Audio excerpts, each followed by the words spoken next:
Nation first, Bharat first ఈ ఫ్రేజ్తో మొదలు పెడదాం అనుకుంటున్నాను నేను. ఎందుకంటే గడ్డుకాలం ఉంది, డొనాల్డ్ ట్రంప్ గారు మన మీద ఒక పెద్ద కుదిబండి వేశారని చాలా మంది నమ్ముతున్నారు, which is true to an extent. But ఆయన అలా ఎందుకు వేయాల్సి వచ్చింది మీరు తెలుసుకోవాలి. అలా ఆయన వేయడం వల్ల మనం చూడాల్సిన రిపర్కషన్స్ ఏంటో అవి కూడా మీరు తెలుసుకోవాలి. అది ఈ వీడియోలో నేను కవర్ చేస్తాను. ఎందుకంటే ఆయన మాగా అంటున్నాడు, ఆయన అమెరికా ఫస్ట్ అంటున్నాడు కదా. మరి ఆయన అమెరికా ఫస్ట్ అంటే మనం భారత్ ఫస్ట్ అనాలి. ఆయన మాగా అంటే మనం బాగా అనాలి. Bharat is always glorious and assertive అని.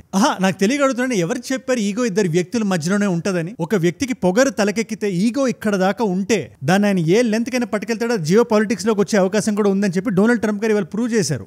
భారతదేశపు ఎక్స్పోర్ట్స్ మీద 25% టారిఫ్ వేసి.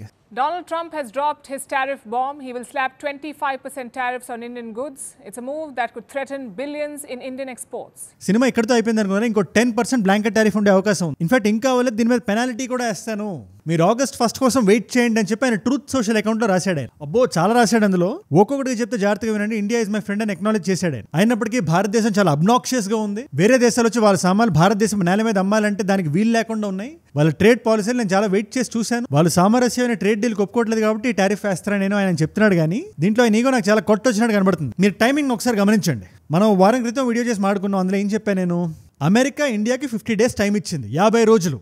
అంటే సుమారు సెప్టెంబర్ ఎండింగ్ వరకు. ఈ లోపల మీరు రష్యాతో బిజినెస్ చేయడం ఆపకపోయినా లేదా రష్యాకి డైరెక్ట్ గా కాల్ చేసి చెప్పకపోయినా అప్పుడు మీ మీద టారిఫ్ వేస్తామని చెప్పారు వాళ్ళు క్లియర్ గా. అది స్కాట్ బిసెంట్ అవనివ్వండి, డొనాల్డ్ ట్రంప్ అవనివ్వండి, లేదా మార్కో రూబియో అవనివ్వండి, ఎవరైనా అమెరికాకి సంబంధించి. మరి ఇప్పుడు ఎందుకు సడన్ గా ఎవరో వెనక నుంచి లాగిపెట్టి డిప్ప మీద కొట్టినట్టు ఆగస్ట్ 1 ప్రీపోన్ చేశారు అంటే అది పార్లమెంట్ లో మోదీ గారు ఇచ్చిన స్పీచ్. ఆయన కూడా చాలా పేషెంట్ గా వెయిట్ చేశారు. ఈయన ఎప్పుడు ఆ నోటితులు తగ్గించుకుంటాడా అని సుమారు 29 సార్లు చెప్పాడంట. ఇది నేను చెప్పలేదు, రాహుల్ గాంధీ గారు చెప్పారు పార్లమెంట్ లో. 29 times he said, 29 बार उन्होंने बोला कि भैया मैंने सीज फायर करवाया. 29 times డొనాల్డ్ ట్రంప్ గారు బయటకు వచ్చి నేనే పాకిస్తాన్ ఇండియా యుద్ధాన్ని ఆపాను, నేను చెప్పడం వల్ల ఇండియా ఆగిపోయింది, కానీ వాళ్ళకి సొంతగా ఆలోచించుకునే తెలివి లేదు అన్నట్టు మైక్ దొరికినప్పుడల్లా మాట్లాడాడు ఆయన. దానికి డొనాల్డ్ ట్రంప్ గారి పేరు కూడా తీసుకోకుండా నరేంద్ర మోదీ గారు మాట అన్నారు, ఏ వరల్డ్ లీడర్ నన్ను యుద్ధం ఆపేమని చెప్పలేదు, మేమే ముందు నుంచి చెప్తున్నాం ఇది నాన్ ఎస్కలేటర్ గా మేము తీసుకెళ్లబోతున్నాం అని, అందుకనే మేము ఆపాం, అంతేగాని ఎవడొచ్చి నా చెవిలో చెప్పలేదని చెప్పి ఆయన చెప్పారు ఇండైరెక్ట్ గా. ఆ మీనింగ్ వచ్చినట్టు. దునియాకే किसी भी नेता ने भारत के ऑपरेशन रोकने के लिए नहीं कहा. అది ఎక్కడో కొంచెం గుచ్చుకుంది లోపల డొనాల్డ్ ట్రంప్ గారికి. ఆయన ఫ్యూజ్ లాగినట్టు, ఆయన ప్లగ్ పీకినట్టు ఆయన ఫీల్ అయ్యాడు. ఆయన ఈగో హట్ అయింది. వెంటనే ట్రూత్ సోషల్లో ఇండియాకి సంబంధించి పోస్ట్ పెట్టాడు. తర్వాత ఇండియా రష్యాతో బిజినెస్ చేసుకుంటే నాకేంటి, ఎవరితో చేసుకుంటే నాకేంటి, 2 డెడ్ ఎకానమీస్ అవి. ఈ మాట ఆయన వాడాడు, dead economies, I don't care about them అనే మీనింగ్ వచ్చినట్టు రాశాడు. At the same time Pakistan గురించి, పాకిస్తాన్లో చాలా బలమైన ఆయిల్ రిజర్వ్స్ ఉన్నాయి, వాళ్ళతో బిజినెస్ చేసే అవకాశం పాకిస్తాన్ మాకు ఇచ్చినందుకు గాను వాళ్ళ మీద టారిఫ్లు, మాకు ట్రేడ్ నెగోషియేషన్ జరుగుతుంది, పాకిస్తాన్తో ఒక సరసమైన డీల్కి మేము దిగుతాం అని సెన్స్లెస్ గా ఒక పక్కన మాట్లాడుతున్నాడు ఆయన. దీనికి శశి థరూర్ గారు మంచి నికాసైన ఆన్సర్ ఇచ్చారు. ఆయన 100 సంవత్సరాల క్రితం వరకు పాకిస్తాన్ మా దేశంలోనే కలిసి ఉండేది కదా, ఆ లొకేషన్ లో బలమైన ఆయిల్ రిజర్వ్స్ ఉన్నట్టు నాకైతే తెలియదు, ఎటువంటి డాక్యుమెంట్ నేను చదవలేదు అన్నాడు ఆయన. We were all one country at one time. I have not seen any reports that there was a great deal of oil to be found in what is today Pakistan. Which is right. Pakistan లో sudden గా oil reserve రావడం ఏంటి, అది untapped అవ్వడం ఏంటి, దాన్ని sudden గా Donald Trump గారు తొంగి చూడడం ఏంటి, బిజినెస్ చేసేయడం ఏంటి, ఇదంతా నాకు కొంచెం దాల్మే కొంచెం కాలా హే అన్నట్టు అనిపిస్తుంది. సరే ఎవరితో బిజినెస్ చేసుకుంటే మనకెందుకు, మన నేషన్ ఫస్ట్, మన భారత్ ఫస్ట్. మనకి I want be really pragmatic here. మన నిజాలు మాడుకోవాలి నిర్భయంగా. నిజంగా రేపటి నుంచి ఆ టారిఫ్ మన మీద పడితే మనకు కొంచెం గడ్డుకాలం ఉంది. ఆ స్ట్రెయిన్ మనం ఫీల్ అవుతాం, మనకు ఉద్యోగాలు పోతాయి, 0.5% జీడీపీ కూడా తగ్గే అవకాశం ఉందని శశి థరూర్ గారు చెప్పారు. He is right. But Donald Trump అనే చిప్ లాగేసిన వ్యక్తి అక్కడ ఉండడం వల్ల, ఆయనతో ఫ్రెండ్లీగా ఉన్నా ఫ్రెండ్లీగా లేకపోయినా, ఆయనకు బిజినెస్ ఇవ్వకపోతే, మన నేషన్ మన భారత్ని మనం పక్కన పెట్టి అమెరికా ఫస్ట్ అనే పాలసీని మనం తీసుకోకపోతే మన మీద ఎక్కి తొక్కేలాగే ఉన్నాడు ఆయన. ఇన్ఫాక్ట్ ఆయన బూట్ పాలిష్ చేసిన పాకిస్తాన్ కూడా ఒక బిజినెస్ ఆపర్చునిటీ అక్కడ కనబడకపోతే ఆయన ఇంత ఫ్రెండ్లీగా ఉండేవాడు కాదు పాకిస్తాన్తో. సరే పాకిస్తాన్తో ఫ్రెండ్లీగా ఉంటే పవన్ పెంచుకున్నట్టే, అమెరికన్ పౌరుల ప్రాణాలు మీరు తీవ్రవాదానికి బలి చేస్తున్నట్టే. బట్ అది వాళ్ళ పర్సనల్ మ్యాటర్. ఇక్కడ నేను ఫోకస్ చేసే విషయం ఒక్కటే, ఈ టారిఫ్ వల్ల భారతదేశానికి వచ్చే నష్టం ఏంటి. ఇవాళ మనం చాలా ఫర్మ్ గా స్ట్రాంగ్ గా నిలబడ్డాం. ఇది ప్రతి న్యూస్ పేపర్ రాస్తుంది across political spectrum. I think only Rahul Gandhi గారు తప్పితే మిగతా వాళ్ళందరూ చాలా క్లియర్ గా ఉన్నారు డొనాల్డ్ ట్రంప్ చేసే చాలా తప్పు అని. సో దానికి ఇవాళ ఇలా నిలబడ్డం మాత్రమే కరెక్ట్. ఇన్ఫాక్ట్ ఇవాళ స్ట్రాంగ్ గా అడ్డంగా ఇలా నిలబడ్డం వల్ల ఏం జరగబోతుందో మనం ఇవాళ మాట్లాడుకుందాం. అండ్ ఇలాంటి ఇంపార్టెంట్ వీడియో నా సైడ్ నుంచి మీకు రోజు ఒకటి వస్తుంది, ఎవ్రీ సింగిల్ డే. మన లోకల్ గా జరిగే ఇష్యూస్ నుంచి ఇంటర్నేషనల్ ఇష్యూస్ వరకు ఒక 10-15 నిమిషాలు వీడియో చేసి అందరికీ అర్థమయ్యే విధంగా మీ ముందు పెట్టేస్తాం. ఇన్ఫాక్ట్ ఇలాంటి జియో పొలిటికల్ వీడియోస్ మీలో చాలా మంది చూస్తున్నారు, ఒక నాలెడ్జ్ పిల్ల కన్జ్యూమ్ చేస్తున్నారు. దానివల్ల ఎంత మంది కొత్త వాళ్ళకి రీచ్ అవుతుందో తెలుసా? సింపుల్ గా చెప్పేసిన కొత్త వాళ్ళ కోసం మాత్రమే నా వీడియో రోజు కొట్టి వస్తుంది. అలాంటి వీడియో పెట్టగానే మీ దాకా రావాలంటే మీరు ఏం చేయాలి? కింద కనబడే సబ్స్క్రైబ్ బటన్ నొక్కి పెట్టేసుకోండి. డన్. ఈ కాంటెక్స్ గురించి, ట్రంప్ గారి గురించి మీకు ఏ మాత్రం అర్థం కావాలన్నా స్కాట్ బిసెంట్ అనే ట్రెజరీ సెక్రటరీ ఆయన అన్న మాట మీరు ఒకసారి వినాలి. ఆయన అంటాడు, లేదు మీరు భయపడాల్సిన అవసరం లేదు, ఇది ఇండియాతో పాటు వేరే దేశాలకు కూడా. ఎవరి మీద అయితే ట్రంప్ కు చౌక్కుపాదం వేయడానికి రెడీగా ఉన్నాడో, కొంతమందికి 3 రోజులు ఉండొచ్చు, 3 వారాలు ఉండొచ్చు, 3 నెలలు కూడా ఉండొచ్చు, బట్ మీరు వచ్చి మాతో మాడితే ట్రేడ్ డీల్ సెట్ చేసుకుంటే మేము ఆలోచిస్తాం, మీకు తగ్గిస్తాం అని చెప్పి ఆయన అంటున్నాడు. ఆయన టాకో అనే పదం మనకు వినబడుతుంది కదా. ట్రంప్ ఆల్వేస్ చికెన్స్ అవుట్, ఆయన భయపడతాడు. ఇన్ఫాక్ట్ చైనాకి అలాగే భయపడ్డాడు, అలాగే భారతదేశానికి కూడా భయపడతాడంటే దట్స్ వెరీ అన్లైక్లీ అన్న ఫీలింగ్. అన్లెస్ మన నరేంద్ర మోదీ గారు బయటకు వచ్చి, మహాప్రభో మీరే చేశారు, మీ వల్లే మాకు సీజ్ ఫైర్ వచ్చింది, మీరే మా యుద్ధాన్ని ఆపారు, డొనాల్డ్ ట్రంప్ జై హో అంటే తప్పితే ఆయన తగ్గే అవకాశం కనబట్లేదు. అట్లీస్ట్ ఈ రోజుకి తగ్గితే మిరకిల్ జరిగినట్టే. ఇన్ఫాక్ట్ మన ఇండియా కూడా ఒక నోటీస్ బయట పెట్టింది. ఏమని? మినిస్ట్రీ ఆఫ్ కామర్స్ నుంచి వచ్చింది ప్రెస్ రిలీజ్. అందులో మనం క్లియర్గా రాసాం, మేము చూసాం. మేము యూఎస్ ఏదైతే మనకు బ్లాక్మెయిల్ చేస్తుందో, బ్లాక్మెయిల్ అనే పదం వాడలేదు కానీ, బట్ మనం మాత్రం ఇక్కడ నేషన్ ఫస్ట్ జోన్లోనే వెళ్తున్నాం మనం. బట్ మనం అయితే నేషన్ ఫస్ట్ పాలసీని మనం తీసుకుంటాం. India should write like that. ఆడెవడో ఎదగడం కోసం మనం ఏంటి తగ్గడం నాకు అర్థం కావట్లేదు. ఆడికి బిజినెస్ జరగాలి, వాళ్ళ అగ్రికల్చర్ ప్రొడక్ట్స్, ఫార్మా ప్రొడక్ట్స్ ఇక్కడ వచ్చి అమ్మాలి. దానికి మనం తగ్గాలంటే ఏంటది? Of course there is trade deficit. ఇవాళ ఇండియాకి యూఎస్కి బయలాటరల్ ట్రేడ్ అరౌండ్ $190 బిలియన్ ఉంది. ట్రేడ్ డెఫిసిట్ ఒక $40 బిలియన్ ఉంది. అది ఎందుకు ఉంది? ఇండియాలో మ్యానుఫ్యాక్చరింగ్ సెక్టర్ చాలా పెద్దది. ఇన్ఫాక్ట్ ఇవాళ అమెరికాలో ప్రతి 3 ఫోన్స్ లో ఒక ఫోన్ మన India, made in India. In fact assembly India లేని ప్రస్తుతానికి. బట్ స్టిల్ అమెరికా తీసుకున్న చైనా +1 పాలసీలో ఆ +1 ఇండియానే. ఎందుకంటే చైనా మీద సోల్గా డిపెండ్ అవ్వకూడదని చెప్పి తీసుకున్న పాలసీ అది. దానివల్ల ఇండియాకి బెనిఫిట్ అయింది. ఆ బెనిఫిట్ వల్ల ట్రేడ్ డెఫిసిట్ ఉంది. ఇప్పుడు ఈ ట్రేడ్ డెఫిసిట్ ని పట్టుకొని, లేదు బ్యాలెన్స్ అవ్వాలి, మీ నుంచి మేము ఎంత కొంటున్నాం, మా నుంచి మీరు అంతే కొనాలి, మేము అగ్రికల్చర్ గూడ్స్ చేస్తామంటే అగ్రికల్చర్ గూడ్స్ అమెరికా నుంచి ఇక్కడ ఎవడు కొంటాడు చెప్పండి? నాకు అర్థం కావట్లేదు. మన దగ్గర 700 మిలియన్ పీపుల్ ఉన్నారు dependent on agriculture. 700 million people అంటే 70 కోట్ల మంది పర్సనల్ ఇంట్రెస్ట్ ని గాల్లోకి వదిలేసి లార్డ్ డొనాల్డ్ ట్రంప్ చెప్పాడని చెప్పి ఆయన మోచేతి నీళ్ళు తాగాలి. నాకు అర్థం కావట్లేదు. ఇది చెప్తే కూడా ఎంత స్టూపిడ్ గా ఉంటదంటే, ఇది మనకు గ్లోబలైజేషన్ వచ్చిందే, మనకు కావాల్సిన సర్వీసులు వేరే దేశంలో ఉంటే ఆ సర్వీసులు మనం తీసుకుంటున్నాం అని, అంతే కదా. దాన్ని మీరు పక్కన పడేసి, లేదు అమెరికా ఫస్ట్ అంటే ఓకే, మీకు అమెరికా ఫస్ట్ అయితే మాకు ఇండియా ఫస్ట్, మీరు మాగా అయితే మేము బాగా, Bharat is always glorious and assertive అంటాం మేము. ఇప్పుడు ఏంటైతే మరి ఎవరి దేశం అడిగే కదా ముందుకు రావాలి. అందుకని ఇవాళ ఇండియా తీసుకుంటున్న స్టాండ్ ఇస్ గుడ్. అందుకే మన ప్రెస్ రిలీజ్ లో కూడా మనం కొన్ని పాయింట్స్ కేటగారికల్ గా చెప్పాం. మనం ఆఫ్ కోర్స్ మనం డీప్ గా అనలైజ్ చేస్తున్నాం నేషన్ ఫస్ట్ ఇదంతా చెప్పిన తర్వాత, రీసెంట్ గా యూకేతో మనం డీల్ చేసాం ఫ్రీ ట్రేడ్ అగ్రిమెంట్. దాని గురించి నేను వీడియో చేశాను స్పెసిఫిక్ గా, దాంట్లో డీప్ గా వెళ్ళట్లేదు. కానీ దాంట్లో ఎలా ఉంది, ఎటువంటి హైరార్కీ లేదు. అందులో 2 దేశాలకు అవసరాలు ఉన్నాయి, వాళ్ళు అక్రాస్ ద టేబుల్ కూర్చొని సంతకాలు పెట్టుకున్నారు. మన దేశం యూకే. ఇప్పుడు అమెరికాతో కూడా ఏదైనా డీల్స్ ఏం చేయాలంటే అదే చేస్తాం మనం. ఆయన పెట్టిన డీల్ అగ్రిమెంట్లో అలా లేనట్టుంది, మన సంతకం పెట్టలేదు. సో ఇవాళ 25% టారిఫ్తో కొట్టాడు. ప్లస్ ఆ పార్లమెంట్లో స్పీచ్ ట్రాన్స్లేటర్ని పెట్టుకుని విన్నాడు. దాంట్లో ఎటువంటి డౌట్ లేదు. అట్లీస్ట్ మోదీ గారు బయట ఓపెన్ గా చెప్పారు కదా, ఏ వరల్డ్ లీడరు నాకు హెల్ప్ చేయలేదు. ఆ మాట ఆయనకు నచ్చలేదు. బట్ ఆ మాట ఆయనకు నచ్చలేదని చెప్పి మన అగ్రి సెక్టర్లో ఉండే వాళ్ళని, ఫార్మా సెక్టర్లో ఉండే వాళ్ళని గాలికి వదిలేలేం కదా. అమెరికాకి కావాల్సిన బిగ్గెస్ట్ విషయం అదే. ఇప్పుడు మా అగ్రికల్చర్ సామాన్ తీసుకొని ఇక్కడ అదే అమ్మేస్తామని. బట్ అలా అమ్మాలంటే కాంపిటేటివ్ ప్రైసింగ్ ఉండాలి కదా. అది లేదనే కదా శశి థరూర్ గారు కూడా చెప్తున్నారు. సరే మీరు తెస్తారు, సరే మా 70 కోట్ల అగ్రికల్చర్ మీద డిపెండ్ అవుతున్న పౌరులతో మీరు కాంపిటేటివ్ గా ఉంటారా? పోటీ పడలేరు. సరే అయినప్పటికీ మీరు తెచ్చి మీరు అమ్ముతారంటే దానివల్ల ఒక సెగ్మెంట్ కి నష్టం జరిగినా అది భారతదేశానికి నష్టం జరిగినట్టే. మన నేషన్ ఫస్ట్, భారత్ ఫస్ట్ ఐడియాలజీకి అడ్డం కలిగినట్టే. అలాంటప్పుడు మేము ఎందుకు చేస్తున్నాం అని చెప్పి మన అభిప్రాయం చాలా క్లియర్ గా వ్యక్తం చేసాం మనం. లేదు దీనివల్ల మనకి ఎటువంటి నష్టం కలగదంటే చాలా తప్పది. I don't want beat around the bush. ఏదో గ్లోరియస్ గా నేను పెయింట్ చేయాల్సిన అవసరం లేదు నాకు. భారతదేశానికి ఏమైనా నష్టం కలుగుతుంది, మనం జాబ్స్ కోల్పోతాం.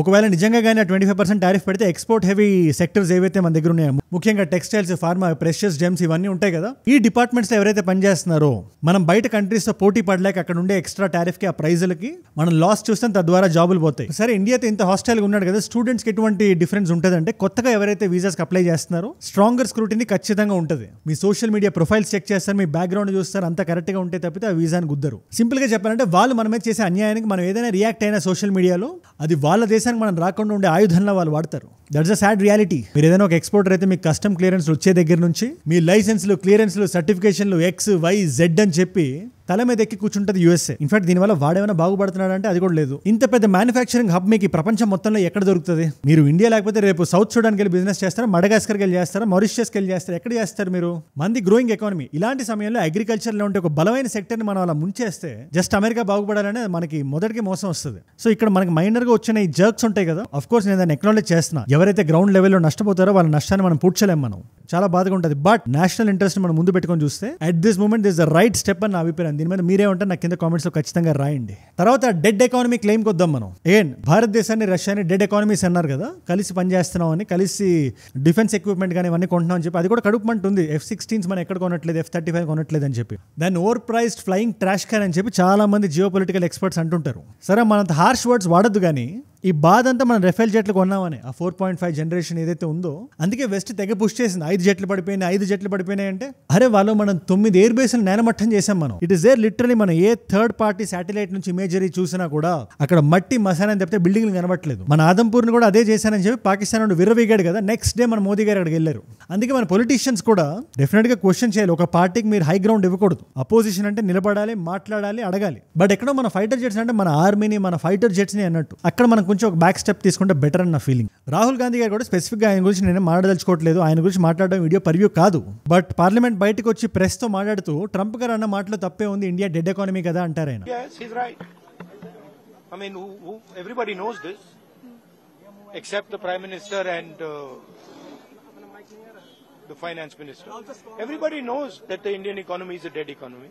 అదొకటి అనుకుండా ఉండాల్సిందే ఆయన. ఎందుకంటే మనది డెడ్ ఎకానమీ ఎలా అవుద్ది, మనం కొంచెం ప్రొజెక్షన్స్ తో మాట్లాడదాం. మనం టెక్నికలీ 2025 ఫైనాన్షియల్ ఇయర్ ప్రొజెక్షన్స్ మనం చూస్తే 6 to 7% గ్రోత్ ఉంటుంది జీడీపీలో అని మనకు చెప్తున్నారు. 6 to 7%. మీరు చైనాతో కంపేర్ చేయండి 4.6%, US తో కంపేర్ చేయండి 2.2%, జర్మనీతో కంపేర్ చేయండి 0.6%. డెడ్ ఎకానమీ అంటే ఇలాగే గ్రో అవుద్దని ఇది నేను రాహుల్ గాంధీ గారికి కాదు, డొనాల్డ్ ట్రంప్ గారికి చెప్తున్నా. మనం రీసెంట్ గా 4th లార్జెస్ట్ ఎకానమీ అయ్యాం. మనం జపాన్ ని దాటేసాం. మనం ఎరైంగ్ $5 trillion economy in the future. అది డెడ్ ఎకానమీ ఎలా అవుతుంది. ఇన్ఫాక్ట్ పర్చేసింగ్ పవర్ ప్యారిటీని మనం చూస్తే మనం US లో సగానికి సగం ఉన్నాం మనం, అంటే జస్ట్ హాఫ్. ఈ మెట్రిక్ని మాత్రమే మనం పట్టుకొని జీడీపీని క్యాలిక్యులేట్ చేస్తే where is the dead economy here. సంవత్సరానికి 10,000 హైవేలు కడుతున్నాం. US లో అమ్మే 3 ఫోన్స్ లో ఒకటి మేడ్ ఇన్ ఇండియా. ఎక్స్పోర్ట్స్ లో ప్రతి సెక్టర్ లో 6 కొడుతున్నాం. సందు దొరికినప్పుడల్లా దుమ్ము రేక్ కొడుతున్నాం. మనకి పాండమిక్ వచ్చినప్పుడు pharmaceutical capital of the world అన్నారు మనల్ని. అంతమందికి ఎక్స్పోర్ట్ కొట్టాం మనం. సరే దాన్ని కూడా పక్కన పెట్టండి, నేను రియలిస్టిక్ గా మాడుతున్నాను. నేను వీఆర్ నాట్ పర్ఫెక్ట్. ఏ దేశం పర్ఫెక్ట్ కాదు, బట్ ఆ దేశాన్ని పర్ఫెక్ట్ చేసేది మనమే నమ్ముతా. అది మన దేశంలో ఉండే కరప్షన్ అయినా, ఇన్ఫ్రాస్ట్రక్చర్ ప్రాబ్లమ్స్ అయినా మనం ఇంటర్నల్ గా మనం చూసుకోవాల్సిన విషయం. అది ఇన్ఫాక్ట్ బెటర్ అవ్వాల్సిన విషయాలు 100లో 1000లో ఉన్నాయి. బట్ ఖచ్చితంగా డెడ్ ఎకానమీ అయితే కాదు. ఇన్ఫాక్ట్ వేరే దేశాల మోచేతి నీళ్ళు అరిచేతులు వేసుకొని తాగే ఎకానమీ అయితే మంది కాదు. పాకిస్తాన్ ఎకానమీ మంది కాదు. బాబు రండి బాబు అని ప్రతి దేశానికి రుమాలేసి అడుక్కు తినే దేశం అయితే కాదు మంది. ఇవాళ ఆయిల్ రిజర్వ్స్ అని బయట పేపర్ మీద సంతకాలు పెట్టి లోపల ఇంకేదో డీలింగ్స్ నడుస్తున్నాయి. ఆ డీలింగ్ల గురించి మనకు అనవసరం. కానీ ఒక్క మాట చెప్దాం అనుకున్నా, పలానా దేశంలో ఆయిల్ ఉంది, ఆ ఆయిల్ ని మేము తోడేస్తామని ఇంటెన్షన్ తో వెళ్ళిన ఏ దేశం రైట్ ఇంటెన్షన్ కాదు ఆ దేశానిది అని అయితే నేను నమ్ముతా. బట్ పాకిస్తాన్ అంటుంది బాబు మా దగ్గర ఎటువంటి ఎక్విప్మెంట్ డబ్బులు లేవు బాబు, మా రుమాలు అక్కడే ఉంది, కొంచెం చిల్లర వేసి వెళ్ళండి అని చెప్పి అడుగుతుంది. ఆ చిల్లర డాలర్ రూపంలో వస్తే డాలర్లు, ఎన్ రూపంలో వస్తే ఎన్లు, యువాన్ రూపంలో వస్తే యువాన్లు. గట్టిగా మాడితే రూపాయలు వచ్చినా కూడా తీసుకుంటారు వాళ్ళు. సో లెటెస్ట్ ఇది ఎక్కడి వరకు వెళ్తుందని. EU, Japan, south Korea, Philippines, Vietnam ఇలాంటి దేశాలన్నిటితో ఒక డీల్ అది క్రాక్ చేసుకున్నాడు ఆయన. August 1st is the biggest day అని ట్రూత్ సోషల్ లో వేసుకున్నాడు. EUతో ఏదో బ్యాక్ డోర్ లో మాడు 15% తగ్గించేశాడు. సౌత్ కొరియాని కూడా 15% లో పెట్టాడు, 10% తగ్గించి. దేనికి $350 బిలియన్ మేము వచ్చి ఇన్వెస్ట్ చేస్తాం మీ దేశంలో, నాయనా మమ్మల్ని వదిలేయి అని రిక్వెస్ట్ చేసినందుకు. ఇండోనేషియా 32% నుంచి 19%కి, వియట్నాం 20%కి అలా అనుకోండి. ఇన్ఫాక్ట్ యూకేతో కూడా G7 లో ట్రేడ్ అగ్రిమెంట్ చేసి 10% పడేశారు ఆయన. బట్ బ్రెజిల్ కానీ, ఇండియా కానీ, సౌత్ ఆఫ్రికా కానీ వీటన్నిటికీ చాలా బలంగా ఉన్న టారిఫ్లు ఇవ్వాలి. ఆ పెనాల్టీ ఎంత వేస్తాడు చూడాలి. పెనాల్టీ అంటున్నాడు ఆయన. That's an interesting thing to look out for. ఇదే కాకుండా ఒక 6 పెద్ద కంపెనీలని ఇరాన్తో ఆయిల్ ట్రేడింగ్ చేస్తున్నాం అని చెప్పి శాంక్షన్ చేశాడు ట్రంప్. చెప్తున్నాడుగా చాలా హాస్టైల్గా వెళ్తున్నాడు ఆయన. ఏదైతే బిల్ క్లింటన్ టైం నుంచి జార్జ్ బుష్, ఒబామా, ఆఖరికి జో బైడెన్ గారు కూడా కష్టపడి ఒక రిలేషన్షిప్ ని పెట్టారు ఇండియాతో. ఆయన మొత్తాన్ని కట్ చేసి పడేశాడు ఆయన. ఇంకా మనం క్వాడ్ లో ఉన్న ఆ క్వాడ్ సమిట్ ఈ సంవత్సరం జరగబోతుంది. చెప్తున్నాడు కదా ఈయన 3 years ఉంటాడు, దాని తర్వాత అది ఎలా ఉంటుందో మనకు తెలియదు. కానీ ప్రస్తుతానికి అయితే చాలా రప్చర్ అయిపోతే ఉంది. అయినా ఈ 6 కంపెనీస్ ఉన్నాయి కదా, $200 million+ లాస్ మనం చూడగలుగుతాం. $200 million+. ఏం లేదు మనం పుష్ చేస్తాడంటే బ్రిక్స్ లో ఈసారి రష్యా కానీ, చైనా కానీ అడిగింది అనుకో, ఒక యూనిట్ ఏదైనా మనం పెడదాం బ్రిక్స్ యూనిట్ అని. మన కరెన్సీ మనకు ఉండాలి కదా, ఆ డాలర్తో మనం ఎందుకు ట్రేడ్ చేసుకుందాం అన్నప్పుడు జయశంకర్ గారు మాట అన్నారు, we don't want to de-dollarise India, మాకు డాలర్ని వీకెండ్ చేసే ఉద్దేశం లేదు అని. ఆ మాట ఆయన కొంచెం ఇంట్రోస్పెక్ట్ చేయాల్సిన అవసరం వస్తుంది ఇప్పుడు. India is concerned, certainly, I mean, look, the United States is our largest trade partner. And we have no interest in weakening the dollar at all. ఇప్పుడు ఆలోచిస్తారు. ఎనీవేస్ డొనాల్డ్ ట్రంప్ గారు ఆయన నోటికి ఏదో వస్తే అది మాట్లాడుతున్నాడు కదా, హాస్టైల్గా ఉన్నాడు కదా ఇండియాతో. మనం ఇప్పుడు కూడా మనం అదే మాట మీద నిలబడాలా, లేదా బ్రిక్స్ కరెన్సీకి మన ఓటు కూడా గుద్దాలా? అండ్ బ్రిక్స్ లో మన చాలా స్ట్రాంగ్ స్థానం మనది. నేను అందుకే మిమ్మల్ని అడుగుదాం అనుకుంటున్నా క్వశ్చన్. మీరు నాకు చెప్పండి, ఇలాంటి సిచ్యువేషన్ లో ఇండియాకి 3 దారులు ఉన్నాయి. యూఎస్ అడిగిన ప్రతిదీ చేసేయడం, డొనాల్డ్ ట్రంప్ తో ప్యాచ్ చేయించుకోవడం, మాకు పాకిస్తాన్ యుద్ధం ఆపింది ఈయనే అని చెప్పడం, ఆయనకి నోబెల్ పీస్ ప్రైజ్ కి మనం ఓటు కుద్దడం, ఇవన్నీ చేస్తే 25% టారిఫ్ తగ్గే అవకాశం ఉంది. అప్పుడప్పుడు స్టేజ్ ఎక్కిన ప్రతిసారి మోదీ గారిని పొగుడతాడు. ఆయన ఐఎంఎఫ్ లాంటి కంపెనీ ఒకటి ఇండియాలో పెడతాడు, ఇండియాతో బిజినెస్ చేస్తాడు. ఇక ట్రంప్ టవర్స్ అని రకరకాల టవర్లు వస్తాయి, ఒక్కొక్క అపార్ట్మెంట్ ని 100 కోట్లకు 150 కోట్లకు అమ్ముతాడు ఆయన. మళ్ళీ ఆ బిజినెస్ మీద కూడా మనం ట్యాక్స్ లేకూడదు, నీట్గా జేబులో పెట్టుకొని వెళ్ళిపోతాడు. ఇకపోతే రెండోది ప్రస్తుతం ఉండేది న్యూట్రల్ గా ఉండాలి. ఆయన ఎంత చెప్పినా మౌనం పాటించాలి. సరే పోతాడు, ఇంకో 3 ఏళ్లలో అనుకుని ఆగి ఉండాలి.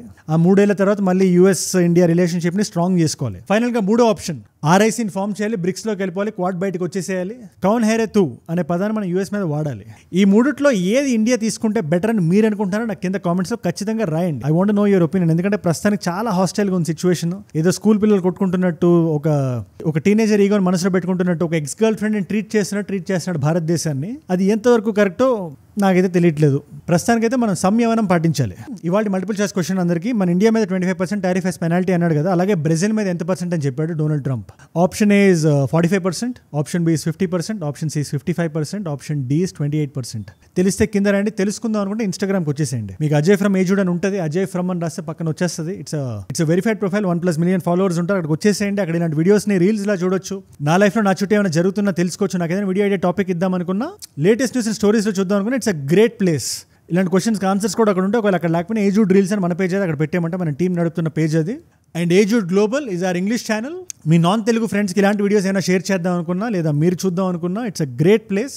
వచ్చేసేయండి, అక్కడికి సపోర్ట్ చేయండి, సబ్స్క్రైబ్ చేయండి. అండ్ మీరు ఇక్కడ దాకా వీడియోలో వచ్చారంటే నా వీడియోస్ మిమ్మల్ని ఆకట్టుకుంటున్నాయి, ఒక వాల్యూ పొందుతున్నారు. Thank you so much for that. మీరు ఇస్తున్న ఈ వాచ్ టైం రిటెన్షన్ ఉంది కదా, అది నా లోపల ఉండే సంకల్పం, నేషన్ ఫస్ట్, భారత్ ఫస్ట్ మోటోని ఇంకా బలంగా పుష్ చేయాలి మనం అనే జోన్లో నన్ను తోస్తుంది. దానికి మీరే నా ప్రేరణ, యువర్ మై ఇన్స్పిరేషన్. రోజుకు ఒక వీడియో దింపడానికి నిర్భయంగా, నిర్మోహమాటంగా. మీరు ఇలా చూడడం వల్ల, ఒక నాలెడ్జ్ పిల్ల కన్జ్యూమ్ చేయడం వల్ల ఎంతమంది కొత్త వాళ్ళకి రీచ్ అవుతుందో తెలుసా? అలాంటి కొత్త వాళ్ళు మీరు ఒకళ్ళు ఉంటే, నేను వీడియో పెట్టగానే మీ దాకా రావాలంటే మీరు ఏం చేయాలి? కింద కనబడే సబ్స్క్రైబ్ బటన్ నొక్కి పెట్టేసుకోండి. డన్. మీకోసం 2 కాంప్లిమెంటరీ వీడియోస్ పెడుతున్నా.